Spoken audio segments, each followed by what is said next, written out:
Hello dear student, good morning. You are with me, your English teacher Prashant Sridhar, and now it's time to look out to our next book, to take a look to our supplementary reader book named A Footprint Without Feet. And let's start our first chapter, A Triumph of Surgery. Already videos related to this chapter sent to your respective WhatsApp group, so also PDF file, so you can see PDF file or animated video explanation in Hindi or English in your WhatsApp group via click the link given by me. So here we will discuss summary of the chapter, and in the last I will attach a third party animated video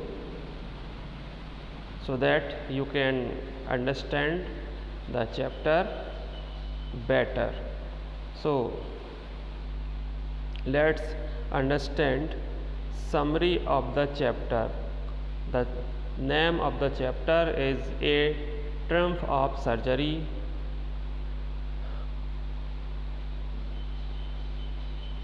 Written by James Herriot. So first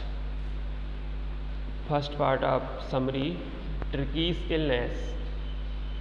The narrator of the story is Mr. Herriot. Mr. Herriot इसके लेखक हैं. He is a veterinary surgeon. वो एक पशु चिकित्सक हैं. He was really worried about the dog. वो एक डॉग के बारे में चिंतित हैं. Its name was Tricky. उसका नाम ट्रिकी है. He was shocked to see it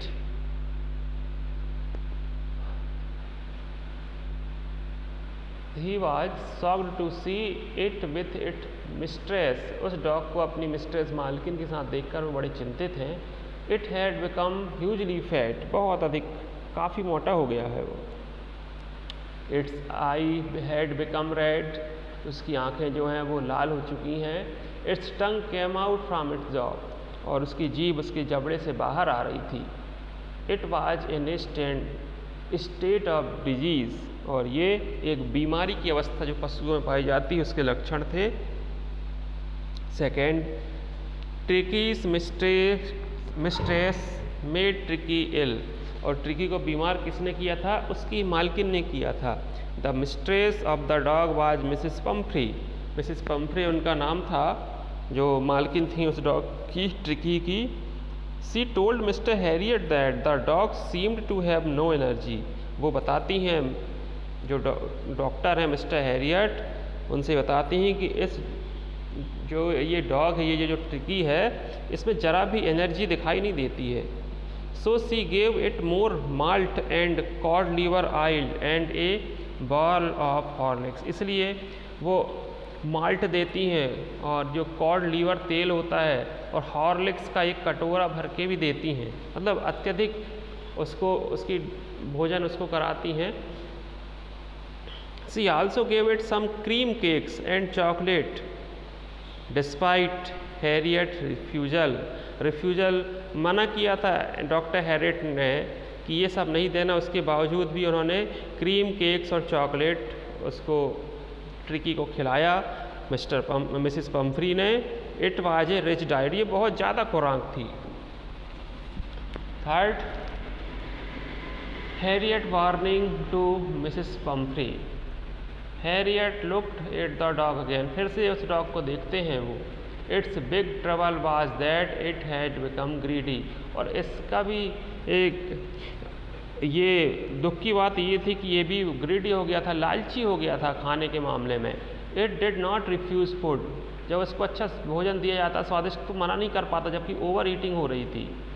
Harriet asked Mrs Pumphrey if she had been giving the dog plenty of exercise, she said she had not. जब पूछते हैं मिसेस पंफ्री से mister Herriot कि क्या आपने इसको पर्याप्त एक्सरसाइज करने दिया, तो वो कहते हैं कि नहीं, ऐसा नहीं हो सका, उन्होंने नहीं करने दिया। हैरियट वार्न हर, हैरियट चेतावनी देते हैं मिसेस पंफ्री को, if she didn't cut its food and gave it more physical exercise, यदि आपने इसके आहार में कमी नहीं की और इसे पर्याप्त एक्सरसाइज नहीं करने दिया तो इट वुड बी रियली इल, बहुत वास्तव में बीमार पड़ जाएगा, ज़्यादा बीमार होने जा रहा है। She said that he was right, तो मिसेस पंफ्री कहती तो है कि आप सही कह रहे हैं doctor, but it was difficult for her, पर ये उनके लिए बड़ा कठिन है क्योंकि वो टिकी से बहुत प्रेम करती हैं, इसलिए अत्यधिक उसको वो डाइट देती हैं और एक्सरसाइज भी नहीं कराती हैं। Next point, Tricki to be in hospital. Within next few days, Mrs. Pumphrey told Harriet that Tricky did not eat anything. कुछ ही दिनों के बाद मिसेस पंफ्री डॉक्टर हैरियट को कॉल करके बताती हैं कि कुछ भी नहीं खा रहा है Tricki. It refuse to eat even its favourite dish, उसकी पसंदीदा डिश को भी खाने से मना कर दिया है उसने। It spent all it's time lying painting, केवल वो फर्श पर पड़ा रहता है और हाँफता रहता है, पेंटिंग है ना हाँफना। The narrator had made his plan advance, जो नरेटर है मिस्टर हैरियट, जो डॉक्टर हैं, जो वेटनरी डॉक्टर हैं, उन्होंने पहले से ही प्लान बना रखा था, उनको मालूम था कि ये ट्रिकी तो एडमिट होने आ ही रहा है हमारे हॉस्पिटल में। He suggested that Tricki should be hospitalise for about a fortnight, उन्होंने सलाह दी कि कम से कम fortnight, a fortnight means 15 days, तो उन्होंने कहा कि लगभग 15 दिनों के लिए आपको ट्रिकी को हॉस्पिटलाइज करना पड़ेगा। The lady almost became unconscious, लगभग बेहोश होने की अवस्था में आ गई वो मिसेस पंफ्री जब उन्होंने सुना कि 15 दिन तक उन्होंने ट्रिकी से दूर रहना पड़ेगा। She was sure that it would die if he did not see it, और उनको ऐसा विश्वास था कि यदि वो ट्रिकी मर जाएगा यदि ट्रिकी ने उनको नहीं देखा या मिसेस पंफ्री को के आसपास ट्रिकी नहीं रहा तो शायद वो मर जाए। Next point, tricky in hospital. The narrator took the dog in his car, जो मिस्टर हैरियट ने अपनी ही कार में ट्रिकी को हॉस्पिटल ले गए। Mrs Pomfrey gave tricky belongings like bed, जो भी ट्रिकी से संबंधित वस्तुएं थीं, उसका बिस्तर, कुशन मतलब तकिए, टॉयस खिलौने, वेरियस बॉल्स, अलग अलग टाइप के भोजन के लिए अलग अलग बॉल्स कटोरे थे उसके, उसका जो कोट था, ये सारी वस्तुएं भी उन्होंने ट्रिकी के साथ रख दी कार में। At the hospital tricky looked down at the other dogs, अब वहाँ पे हॉस्पिटल में और भी दूसरे डॉग को देखता है Tricki. They sniffed around it and ignored it, तो बाकी जो डॉग थे वो भी चारों तरफ उसके घूम के उसको सूंघते हैं और उसको इग्नोर करके चले जाते हैं कि ये तो एक वीक डॉग है, मरियल सा कुत्ता है। अब ट्रिकीज ट्रीटमेंट, यहाँ से ट्रिकी का इलाज शुरू होता है। The narrator kept an eyes on Tricki's for 2 days, 2 दिनों तक नज़र रखते हैं mister Herriot. He gave it plenty of water but no food, और बहुत सारा पानी पिलाते हैं उसको लेकिन ज़रा भी भोजन नहीं देते हैं। On the 3rd day it started whimpering on seeing other dogs, तीसरे दिन से उसके शरीर में कुछ एनर्जी महसूस होती है और विम्पर करने लगता है, थोड़ा गुर्राने या रिरियाने लगता है देखकर दूसरे डॉग्स को। It followed them down the garden, और गार्डन तक उनका पीछा भी करता है। Later that day other dogs had their food, और इसके बाद उसी दिन दूसरे डॉग्स के साथ वो थोड़ा भोजन भी करता है। When they had finished tricky walked around the ball and liked them, जब सारे डॉग्स भोजन कर लेते हैं तो ट्रिकी भी जाता है बॉल की चारों तरफ और कुछ जो भोजन बचता है उसको चाटने की कोशिश करता है। It meant he was hungry. इस बात से समझ में आ गया कि शायद अब उसको भूख लग गई थी। It was given some food, उसके बाद उसे भी भोजन दिया गया। ट्रिकी शोज इम्प्रूवमेंट, इसके बाद ट्रिकी को थोड़ा इम्प्रूवमेंट दिखाई पड़ता है ट्रिकी में। Tricki started to show progress, it was given no medical treatment, उसे कोई भी मेडिकल ट्रीटमेंट नहीं दिया गया था लेकिन उसके स्वास्थ्य बेहतर हो रहा था। It ran about with the dogs all day, बाकी डॉग्स के साथ वो दौड़ता था। It discovered the joy of being with other dog, दूसरे साथ डॉग्स के साथ रहने में जो खुशी है उसने उसको डिस्कवर कर लिया था। Meanwhile Mrs Pomfrey continued ringing regularly, लगातार मिसेस पम्फ्री फ़ोन किया करती थीं। सी asked various question about tricky, बहुत सारे प्रश्न अलग अलग पूछा करती थी ट्रिकी के बारे में। But the narrator told her that the dog was out of danger, तो मिस्टर हैरियट ने उनको यही बताते थे केवल कि वो खतरे से बाहर है। When Tricki becomes all right, जब ट्रिकी एकदम ठीक हो गया, Mrs Pumphrey started to bring around fresh egg to build up Tricki strength. Mrs Pumphrey ने उसकी सेहत दुरुस्त करने के लिए ताज़े अंडे भिजवाने शुरू कर दिए। The narrator began giving Tricki wine before and during the meal, और इसके साथ साथ ट्रिकी के लिए वाइन भी भेजती थी वो before and during the meal, भोजन और उसके बाद। The dog began to drink brandy also, और ब्रांडी भी बेचती थी। Tricki now had one extra egg in the morning, it had wine at noon and brandy in the evening. After a fortnight the narrator rang her up saying the dog was all right. लेकिन ये सारी चीज़ें जो 15 दिन तक चलती रहीं, ये सारी चीज़ें चाहे वो अंडे हों, चाहे वाइन हो, ब्रांडी हो, जो भी ट्रिकी के लिए भेजा गया, वो सारे का सारा ये जो खाद्य पदार्थ या पेय पदार्थ है, ये सब नरेटर और उनके जो साथी थे वो खाते और पीते थे। ट्रिकी को कुछ नहीं दिया गया था, इनकी पार्टी होती थी। Mrs Pumphrey comes to take Tricki home, और जब कॉल करके मिसेस पम्फ्री को बता दिया गया मिस्टर हैरियट के द्वारा कि आप घर ले आ सकती हैं ट्रिकी को, तो वो आती हैं। Mrs Pumphrey arrived at the narrator surgery in a big car, एक बड़ी सी कार में हॉस्पिटल पहुंचती हैं वो। She asked him if the dog was better, पूछती हैं कि क्या बिल्कुल सही हो गया है।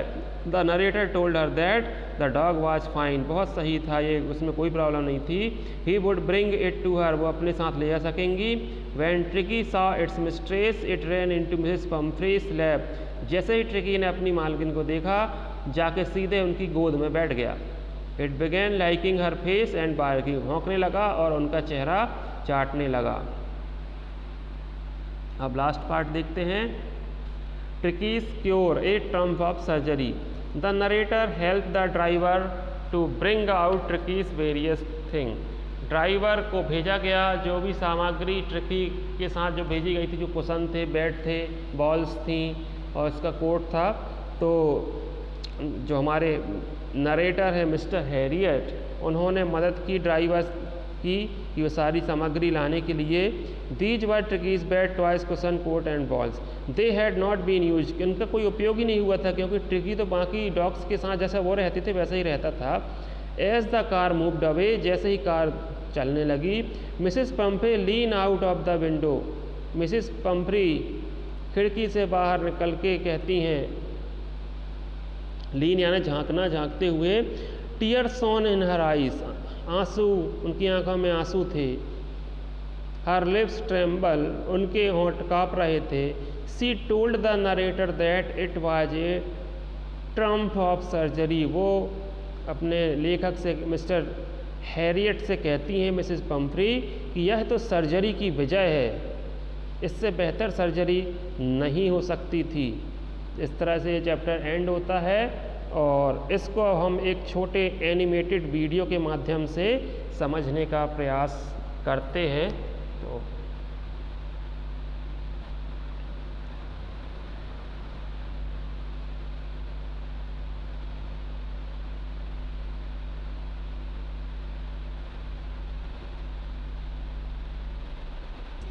A triumph of surgery, by James Herriot. James Herriot, a veterinarian doctor, narrates the story of Tricky the dog and how he gets better. He saw Tricky one day with his owner, Mrs. Pumphrey. James was shocked to see Tricky's appearance. He was seriously overweight and had bloodshot eyes. Mrs. Pumphrey quickly explained that she thought Tricky was suffering from malnutrition, so she fed him some malt, cod liver oil, and a bowl of horlicks. She also confessed that she fed him some cream cakes and chocolate. James realized the situation was bad. He knew Tricky could never say no to food. So he gave the lady some stern advice. However, as he watched Mrs. Pumphrey walk away with Tricky, he thought it wouldn't be long before he heard from her. Sure enough, Mrs. Pumphrey called a few days later. It seemed Tricky was refusing food and was suffering from bouts of vomiting. James had already made a plan by then. He knew that the only way to cure Tricky was to get him away from the house and into his clinic. So he came to Mrs. Pumphrey's house and suggested Tricky be removed to his clinic for 2 weeks. Mrs. Pumphrey almost fainted at the suggestion. But the narrator was firm. Grabbing hold of Tricky, James carried him down to his car. The whole household was in an uproar. The staff rushed about getting blankets, bowls, clothes, and toys for Tricky. The narrator, realizing the items would not fit in his car, quickly drove away. From his rear view mirror, he saw the entire household standing on the road in tears. At his clinic, his dogs came rushing to him. Tricky, in contrast, just stared at them with dull eyes. For the next 2 days, Tricky was given only water and no food. At the end of the second day, Tricky started showing some interest in his surroundings. On the third day, the narrator led Tricky to the dogs playing in the yard. Tricky slowly followed the dogs around as they played. Later, after the dogs were fed, Tricky sniffed their bowls, licking them casually. The next day, when a bowl was set from him, Tricky joined the other dogs for his meal. That was the turning point for Tricky. From then on, he made rapid progress, fighting them for food and hunting rats at night. On hearing that, Mrs. Pumphrey started bringing around baskets of eggs. Then she started sending wine. Lunch became a fun affair, with glasses of wine before and during the meal. Finally, she sent a bottle of brandy. James and his partner reverently enjoyed this drink at dinner. James was tempted to keep Tricky permanently, if only for the fine spirits and the eggs, but he knew that Mrs. Pumphrey was suffering. So he called her and gave her the good news. Within minutes, Mrs. Pumphrey arrived at the clinic. There was a marked change in Tricky now. No longer was he a fat, bloated animal. Now he was agile and well-muscled and kept up well with James's dogs. James carried Tricky back to Mrs. Pumphrey's car. The minute Tricky saw his owner, he jumped out of James's arms and rushed at Mrs. Pumphrey. She tried to defend herself as Tricky barked and licked her face. Mrs. Pumphrey, with tearful eyes, thanked James.